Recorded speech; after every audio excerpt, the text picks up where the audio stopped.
Well, thank you for joining us today. I would like to welcome everyone to our PCI Readiness series. Today, we will be covering Requirement 10, tracking and monitoring all access to network resources and cardholder data. Just a few housekeeping things before we dive into all of the sub-requirements. This session is being recorded, and all attendees will be receiving a link to the recording as well as the slide deck following the presentation. Everyone will remain muted throughout the session, but we encourage you to ask any questions using the Q&A feature that is located on the WebEx toolbar. I will be monitoring those through the presentation, and we will reserve some time at the end to answer any of those that come through. I'd like to give you a little background about Kirkpatrick Price in case this is your first time joining one of our webinars. KP is a PCI qualified security assessor and licensed BPA firm providing assurance services to clients worldwide. The firm has over 10 years of experience in information assurance by performing assessments, audits, and tests that strengthen information security and compliance controls. We offer both regulatory compliance and information security services. We provide consulting services such as policy and procedure drafting, risk assessment, internal audit plan and development, and readiness audits. And we also provide guidance and audit services on frameworks such as PCI DSS, SSA 16, SOC 2, FISMA, HIPAA, and ISO 27001, 27002. I wanted to take a quick moment before I hand it over to Jeff to invite you to connect with us.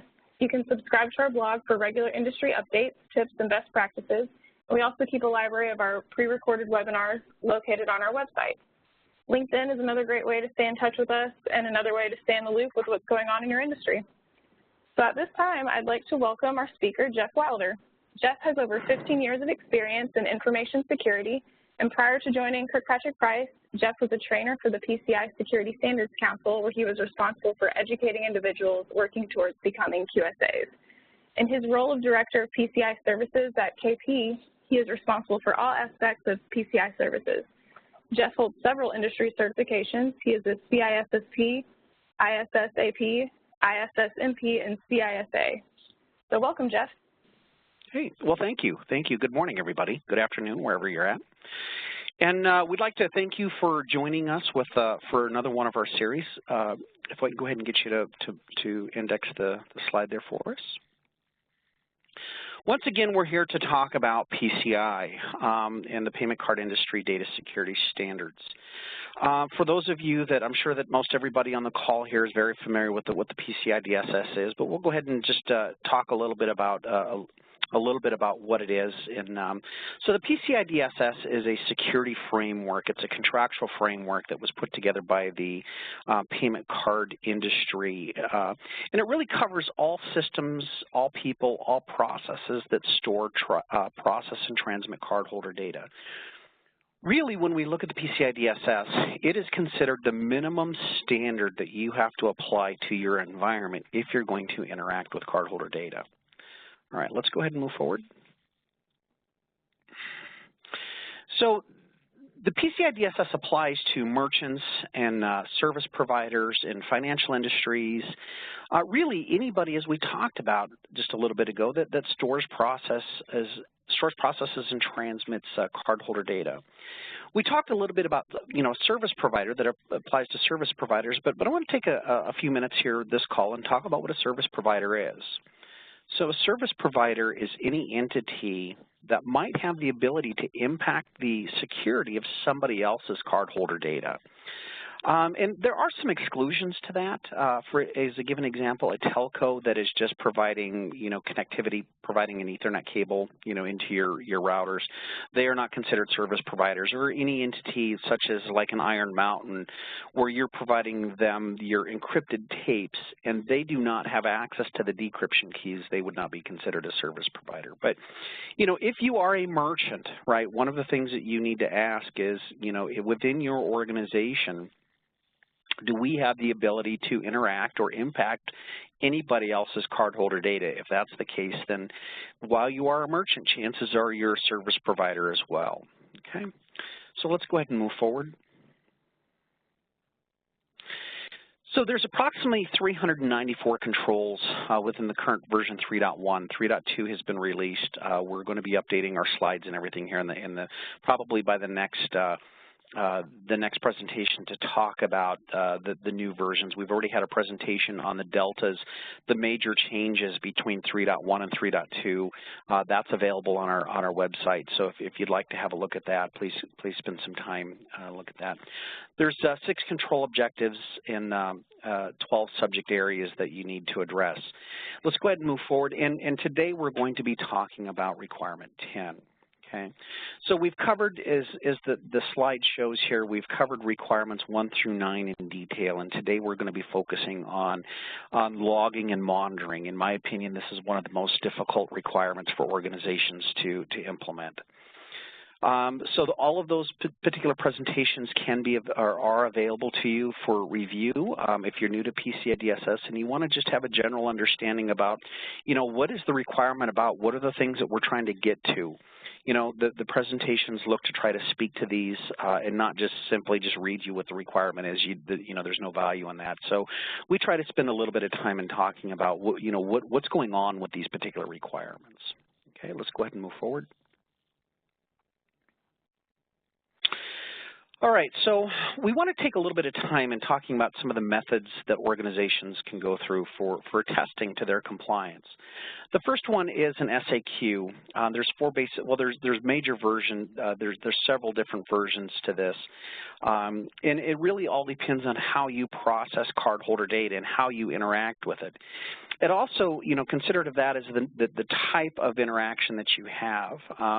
If you have any questions about, if you can use an SAQ, get a hold of your acquiring bank. If you don't have an acquiring bank, feel free to get a hold of me, and we can spend some time in going through, trying to help you figure out what, if you're going to be using an SAQ, which one to actually use. Okay. The next process that you can go through for validating your compliance is working with a QSA, such as, QSA companies such as Kirkpatrick Price. We can help you through that. And understand that the PCI DSS is contractually driven, right? So you have a contract agreement with you and your acquiring bank or you and the card brands that effectively says that in order for you to interact with cardholder data, you're going to be doing everything in a PCI compliant way. There are some exceptions, however, to the compliance in Nevada, and I think that there's a couple of states back east that actually require you as part of a law to be PCI DSS compliant as well. Okay, so let's go ahead and move forward. So I want to talk a little bit here about the scope of the PCI DSS. Effectively, the PCI DSS applies to all systems that store, process, and transmit data. And when we look at the scope of your environment, right? Effectively, when I come into an environment and I'm looking, I have the mindset that everything is in scope unless you can justify or show me evidence as to why it should not be, right? Where an organization doesn't fully understand the scope of the PCI DSS in their environment, that could lead to some pretty serious issues on the backside, because a lot of times organizations don't necessarily protect the cardholder data as they should. If they don't feel that PCI DSS applies to that. And one of those areas that we're going to be talking about today is log monitoring and logging. And this absolutely falls into kind of this category. Okay, so let's go ahead and move on. All right. So as we talked about, the scope applies to all people, process, technologies, anything that's connected to the cardholder data environment. If you have a system that has connectivity, even ICMP connectivity, right, would bring that system in scope. If you as an organization are saying that this device is out of scope, that it's segmented, effectively what you're saying is there's absolutely no connectivity between the in-scope systems and those systems that you're claiming are segmented. And effectively, we're making the claim that these particular systems have no ability to impact the security of the cardholder data in any way at all. Okay, so in order for you to make that claim, right, there's several things that have to be done. So let's go ahead and move forward. So here we are now to talk about requirement 10. And as the requirement is track and monitor access to the networking resources in the cardholder data environment. So let's go ahead and start with this. Go ahead and let's index forward. Now, the thing that in my professional opinion, requirement 10 is one of the most onersome requirements that there are, and it's simply because of the amount of data that you're asked to collect and ingest and process and analyze. There's an incredible amount of data that goes into this particular requirement, right? And when we start looking at the requirements, requirement 10.1 says that you have to have, on everything that's in scope, you have to have logging turned on, right? And we'll get into what those actual, what the events that would create a log, what those contain, and what each log needs to contain itself. But understand, a lot of organizations, right, you need to understand that this particular requirement is just not about operating systems, right? If you have an application, right, if you have a call center application, if you have a database that's considered in scope, we need to have logging turned on those devices and those applications as well, right? A lot of times organizations don't understand that logging needs to be enabled on your networking devices, right, your databases. When you're developing an application, if you develop applications that are considered in scope of PCI DSS, do you develop the required logging within those, within those applications to ensure that they can meet PCI DSS requirements? A lot of organizations really, really struggle with this requirement. So I just need you to understand that when we look at requirement 10.1, let's go ahead and index to the next slide.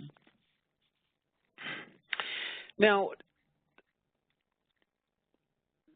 when we look at requirement 10.1, it effectively says that logging needs to be turned on everything, and we really mean that literally, right?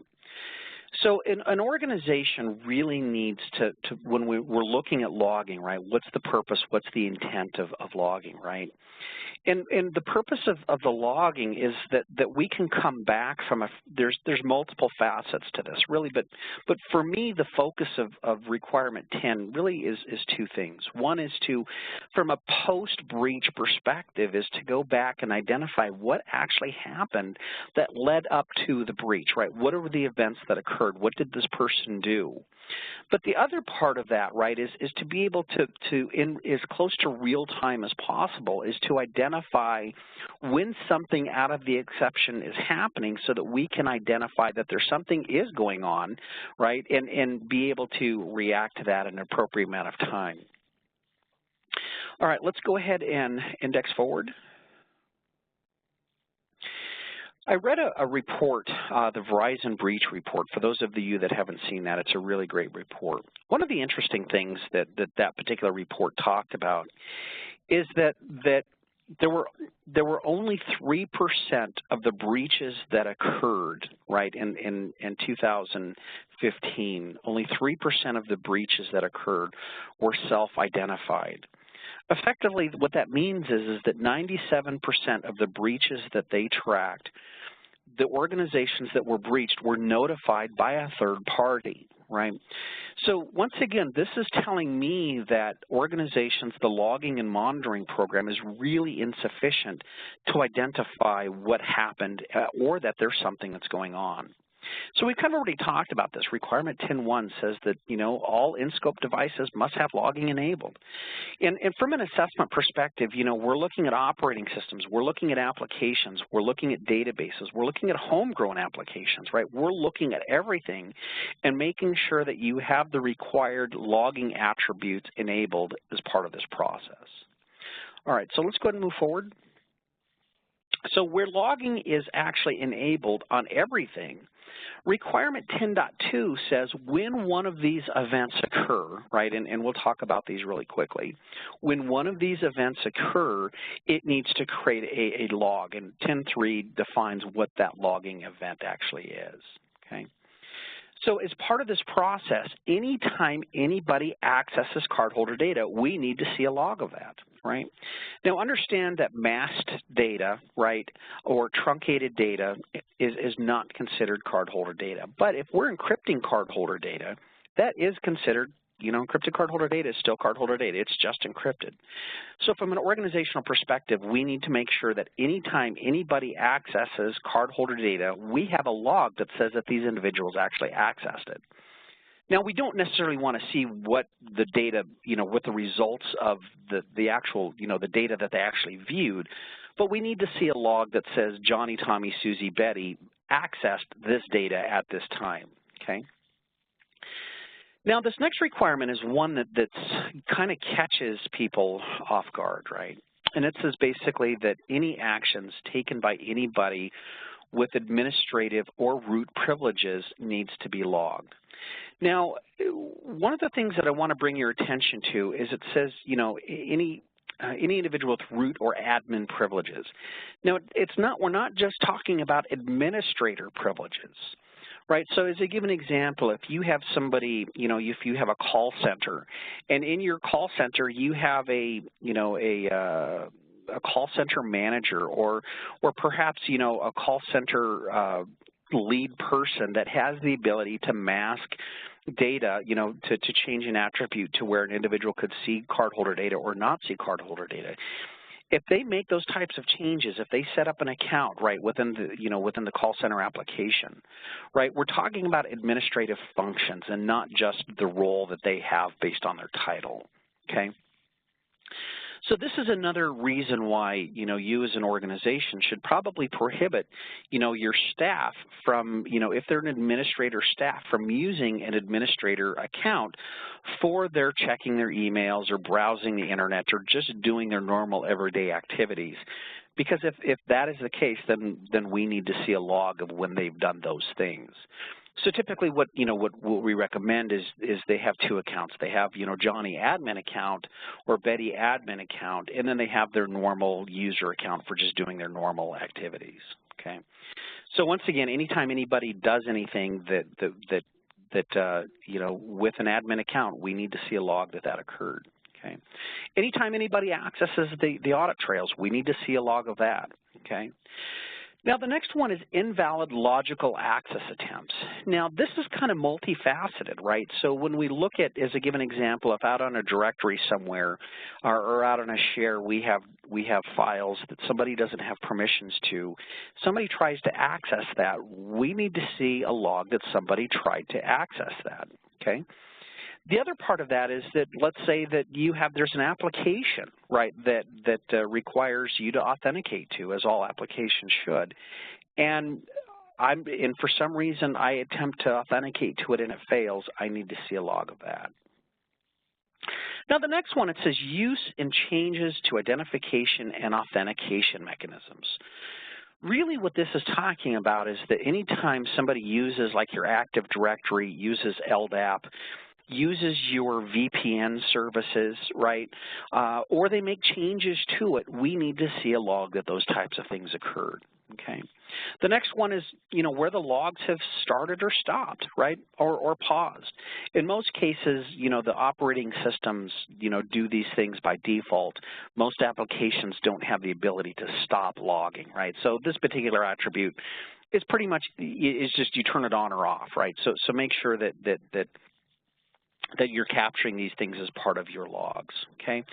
Now, the next one is creation and deletion of system-level objects. So if I go into going into an operating system and I create a directory, or I delete a directory, or I create a file, or I delete a file, right, that's a system-level object, right, we need to see a log of that. And one of the pushbacks that we often hear to this particular requirement is that is going to create an awful amount of logs. And my response typically is, yeah, you're right, it does. Let's turn it on, right? So we have to have these things enabled. Understand that PCI DSS is the compliance is binary. Either you're doing everything and you're compliant, or you're not, right? There's not a little in between. So we need to make sure that for all systems, when we look at requirement 10.1, where one of these events occur, let's go ahead and index to 10.3. So when one of those events occur, each one of those logs is going to contain who did it, what they did, what they tried to do, whether they were successful at it or not, where the event came from, and what was the target, what did they mess with, right? So for each of the logs that we just talked about, each one of the events that just occurred in 10.2, it will create a log that has this information. In most cases, most of the operating systems have these particular events by default. But once again, where we get into trouble here is where our applications, where you're developing an application that has some homegrown solutions or homegrown logging, or doesn't necessarily rely on the application level logging to capture this information, this becomes a problem then for applications that are homegrown. Okay, so once again, when 10.2 happens, it's going to create a log that contains 10.3. All right, so let's go to 10.4. So when we look at 10.1, it says logging needs to be enabled on everything. When somebody does these things for 10.2, it creates a log for 10.3. Now, when we look at the logs, right, so we have to know who, when things occurred so that we can create a chronological event, from a forensics perspective, or, we can go back and kind of look and see what occurred. What's necessary here is that we have some means and method. When you have 1,000 computers, imagine that each one of those computers is on their own time sink. The problem that occurs is then we have to go through and look at the individual time of these devices and correct them in some type of management so that we can reorder the chronological events of what happened during a breach. And so in order to combat that, we have to have some process in place to making sure that we're monitoring and maintaining the time on those logs so that when those logs get written, we can identify what actually happened. Okay, so 10.4 is about creating an environment where we have some type of logging and mechanisms in place. Okay, let's go ahead and move forward. All right. Now, the next one is kind of interesting, right? 10.5. 10.5 says that logs must be protected from unauthorized modification. And I want to bring your attention to the last bit of that requirement. It's unauthorized modification. So I would ask the team here, right, ask the people on the call, is it okay to delete a log or to modify a log in some respect? And a lot of people would say, no, it's not, right? It's not okay to modify your logs. But let's put, a hypothetical situation. What if you have an application that you find is dumping clear text data or track data into a text file or into a log, right? Would it be acceptable to go in to modify that log to remove that data that you're prohibited from being stored, right? Or that if it's clear text data, to go in and to either redact that data or somehow encrypt those logs? And the answer is absolutely it is. But what we need to do is that if we're going to be modifying logs in some capacity, I would recommend just keeping, some type of record that you modified these logs for this reason, okay? But we need to protect these logs, and we start off by saying that only those people that need access to these logs really should have them. If you don't have a business need for looking at these logs, if it's not your job, right, or if it's not within the capacity of your job to go in and look at these log files, you probably should not have access to that, regardless of your title, okay? Now, the next one is we need to have protections in place to protect from unauthorized modification. And this might vary between operating systems and how you're going about doing it. But as a given example, if you have a situation where your organization is logging to, a flat file, right, it's very easy to go in and modify those logs. And we have controls that we'll talk about what that looks like, right? So we need to prevent unauthorized modification. If I am your hacker, right, if I am your daily hacker and I'm in your environment, I want to be able to hide my tracks as long as I can. And one of those things that I might do is go in and shut off logging, or I might go in and try to delete those logs themselves. So in order to prevent me from hiding my tracks, right, is we want to pull those logs off that physical device. And either store them on some type of media that's difficult to alter, put them on a tape backup, put them on a CD, right, or put them on a central logging server so we physically have pulled them off that server, right, because like I said, if I'm your hacker and I'm in your environment, I'm going to try to delete those logs if I can and hide my tracks that I'm doing that stuff, okay? Now, the next one here, the next bullet point says that those devices that sit out on the perimeter of your network, right, so your web servers, your email servers, you know, your FTP servers, those things that reside kind of out in that DMZ, we need to be able to pull those logs back into your internal environment as well, right? Because in most cases, your DMZ is likely going to be the first point of breach, right? And so we want to make it such that we can look at those logs as long as we can, because Hacker Joe and Hacker Betty are going to be trying to delete those logs, okay? Now, the last one here says where we're storing these logs, if those logs have somehow been modified in some capacity, we need to understand exactly what it was that was altered, right? So when we look at that last requirement in 10.5 is that you have to have some type of file integrity monitoring system watching those logs so that you're notified that those logs have been changed in some capacity, okay? So let's go ahead and index to the next one, 10.6. Now, this is where a lot of companies get into trouble, okay? When you look at the breaches that have happened in the last couple of years, right, their alarms for, you know, things that have been changed and their alerts have been going, you know, they typically will go off like a slot machine, you know, the lights are blinking and the horns are blowing. But people just aren't following up to these things. Or as part of that, right, the organizations are looking at these logs and saying, oh, man, this can't be real that we have 30,000 breach attempts. That must be a false positive, and they accept it, right?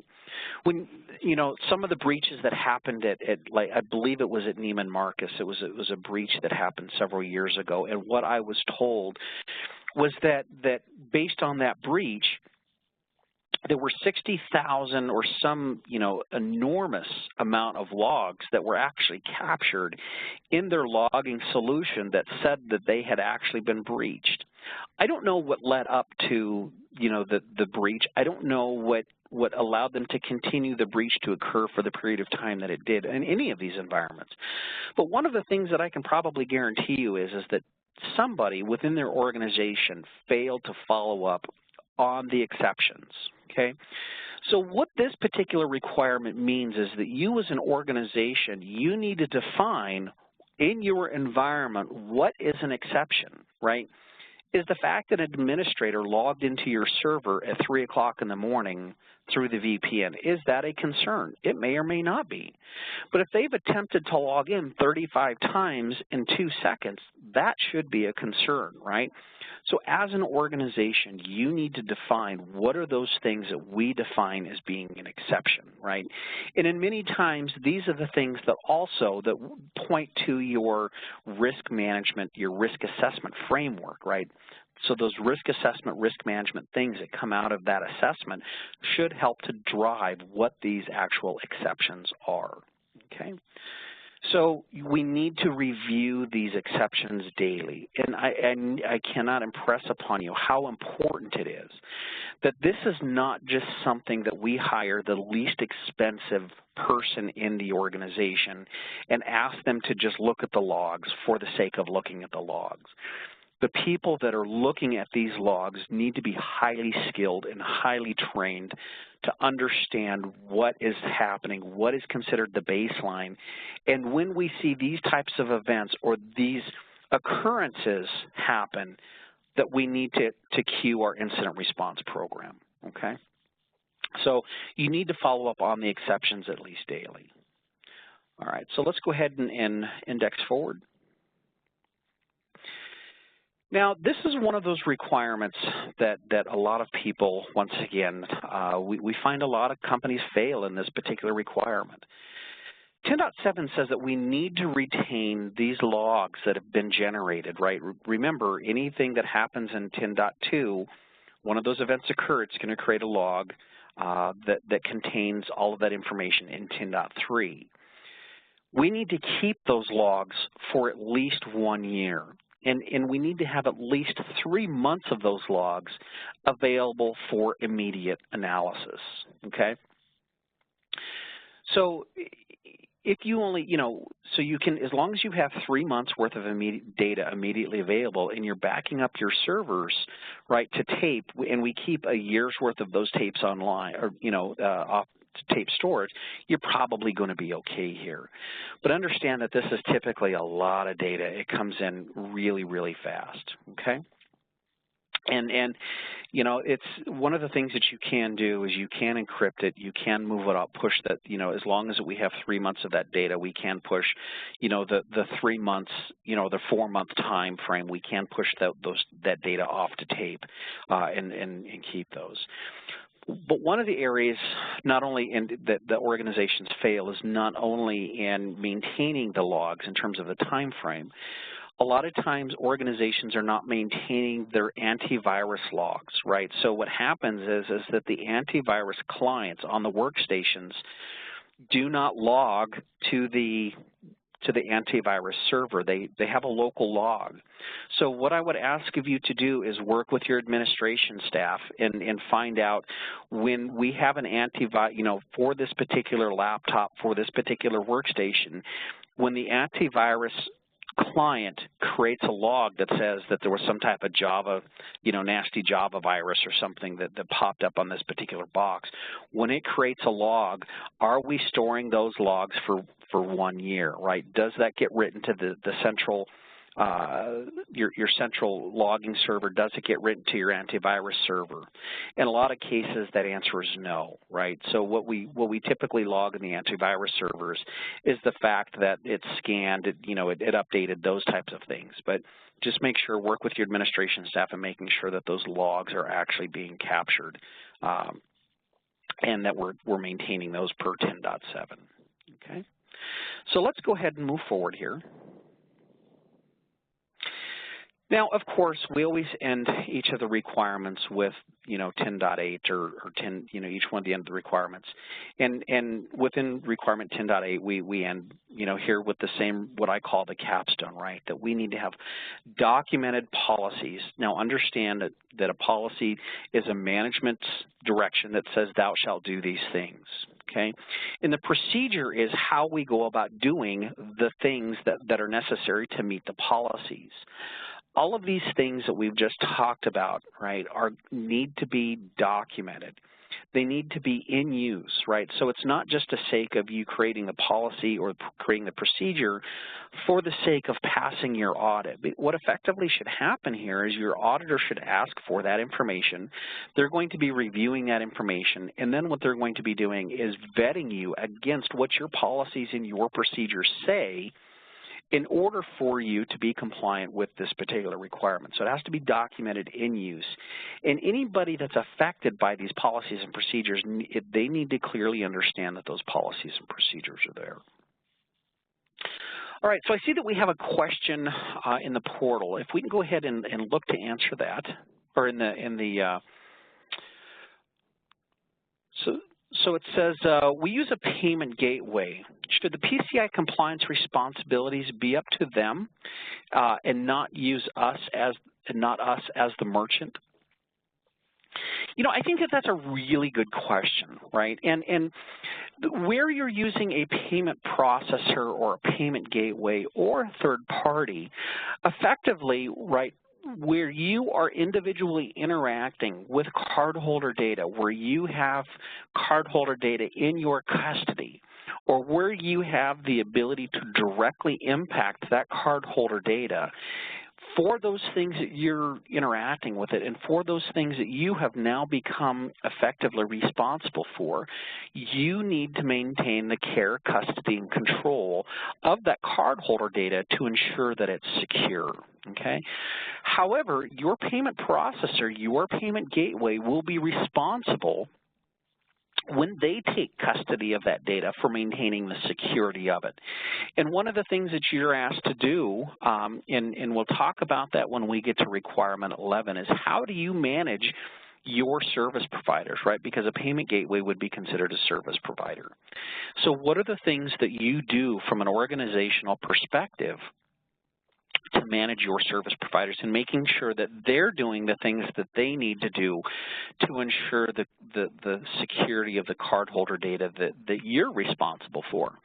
So really the answer is it's not necessarily your responsibility or their responsibility. It really becomes a joint responsibility where, where you're interacting with it and those particular controls apply.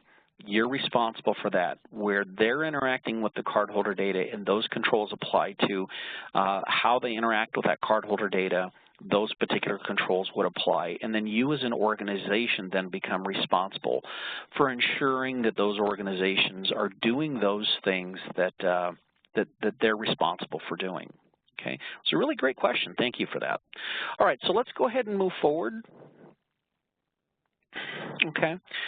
So some of the things that you need to understand, right, is that the role of the individual that's looking at the logs, right, and monitoring those logs should not be considered a low-level position, right? This needs to be a highly skilled individual looking at these logs, right? And the evidence that I have to support that is the results of that Verizon breach report where they said that 97% of the breaches that have occurred, those organizations that identified that they were breached, 97% of the notifications came from a third party, okay?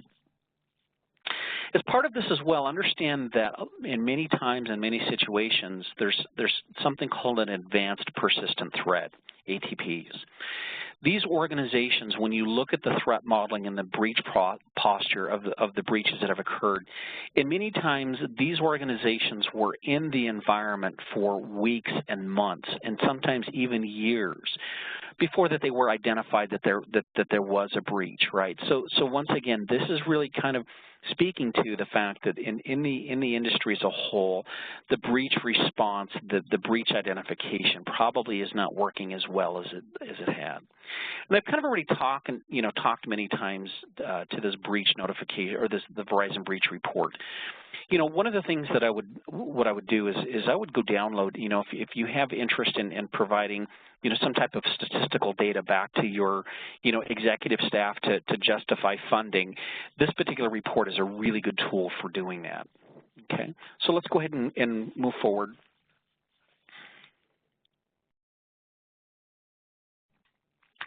So we'd like to thank you for attending the webinar. I don't see any further questions. My name is Jeff Wilder, and here's my email address and my direct phone line for anybody that's here on the call. If you have any questions about PCI DSS or how it applies to you, or just need some general understanding of what you can do to become compliant, or what is the impact of these things, honestly, please don't hesitate to reach out to me, send me an email or give me a call. I get numerous calls and numerous emails after these particular webinars, where organizations need some help in understanding the things that we've talked about, or getting their hands around, a little bit better around the requirements that we've been going through. So please don't hesitate to reach out to me, and let's go ahead and index forward.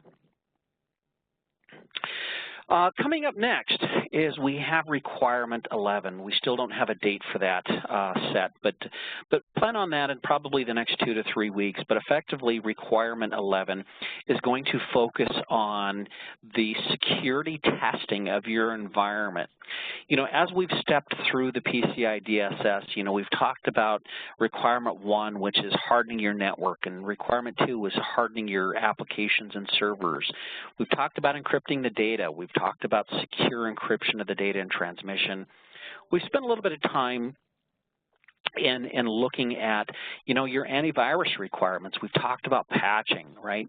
And effectively, when we look at the PCI DSS, when we get to the end of requirement 11, we've kind of finished all of the technical controls that are required for the operating of the environment. When we get to requirement 11, the focus of requirement 11 is now focused on testing of your requirements and making sure that they're effective, right? Making sure that it's operating as your organization has identified. So requirement 11 is we'll spend a little bit of time here moving forward and looking at that.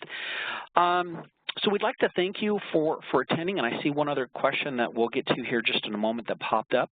But please spend some time going through all of the webinars that we have available for you to review. Sarah, what was that last question that we just had come in? Someone just asked how to get access to the slides, and we will be sending those out to everyone who participated in the webinar today, probably tomorrow morning. And yes, slides and previous recordings of all of our webinars are located on the webinars tab on the kirkpatrickprice.com website. Okay. All right, so if there's nothing else, I will bid you adieu, and I look forward to hearing from everybody when we address requirement 11. So were there any other questions that popped up in the that we have from clients, or was? Nope. Okay. Well, everybody, I wish you do have a good day, and we will talk with you later.